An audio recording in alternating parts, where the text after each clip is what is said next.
Am plecat cândva pe jos, dintr-un sat uitat de lume. Puțăran. Și ia zi-mă, vorle, ce mai e pe aici pe la voi pe la țară? Ce să fie, bă, neică, uite, am pus niște roșii, s-au făcut, porumbul e bine.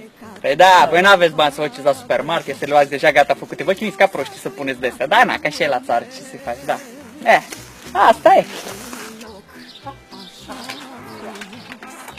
Uite, bărule, aici avem găini, ouă bio, carne bio, sănătos. Ce să zic, am reușit cu treaba asta. Mă, lasă-mă, că la supermarket am un raft așa întreg cu bio, dacă vreau. Mi-au găini nu strijite de astea, mi-au găini adevărate, ce bio. Pe de capul vă. Bă, vărule, bă, ia uite-mă de asta, mă, cum îi zice mă la asta, mă? Sapă, mă, cum? Da, mă, sapă, mă, râgâi de asta, mă.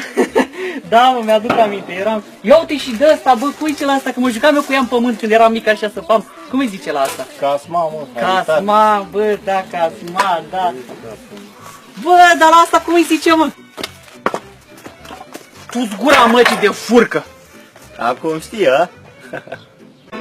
La țară înfloresc toți pomii, de la țară vin și domnii, scumpa mea copilărie.